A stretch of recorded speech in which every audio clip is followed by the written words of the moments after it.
Tragedy again strikes an aged care community, now a growing COVID-19 cluster. The Chief Minister today confirming the worst. The ACT has experienced the toughest day of our pandemic response so far. 2 Canberrans with the virus have passed away overnight. They were residents of the Calvary Hayden Residential Aged Care Facility, receiving end-of-life care from the palliative care team. The pair aged in their 80s, the second and third deaths at the home, and in the ACT this current outbreak. And there was more bad news to come. The ACT has also recorded the highest number of daily cases since the pandemic began, with 52 new cases to 8 p.m. last night. It came on the same day Canberrans took their first steps on the pathway forward.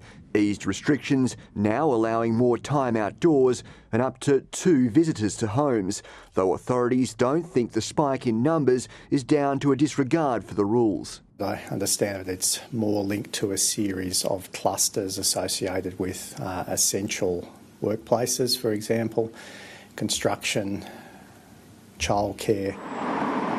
Across the border in Queanbeyan, a similar tale, with 12 new cases today. Canberran Tanya Austin's 2 granddaughters contracting COVID-19 at a childcare facility, though fortunately, so far, their symptoms have been mild. Obviously, when you get that call, you've got positive COVID in your house, this whole bomb drops on you and you feel like your whole world is going to drop out from underneath you, and we're 48 hours in and we're still surviving, so that's pretty good. Back in the ACT, a senior staff member at Canberra's jail has also tested positive. The centre was put into lockdown as part of our normal protocols to deal with that case.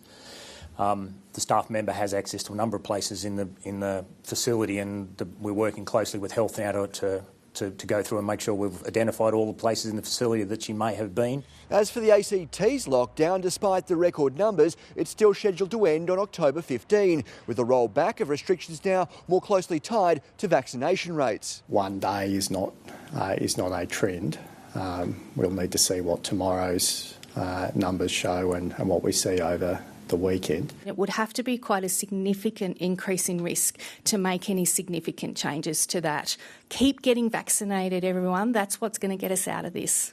A message heeded by most, with more than 90% of eligible Canberrans now having had at least 1 dose. That still means you're going to have about 35,000 adults who are not vaccinated and about 70,000 children under the age of 12 who are not vaccinated. No room for complacency to creep in. Harry Frost, ABC News, Canberra.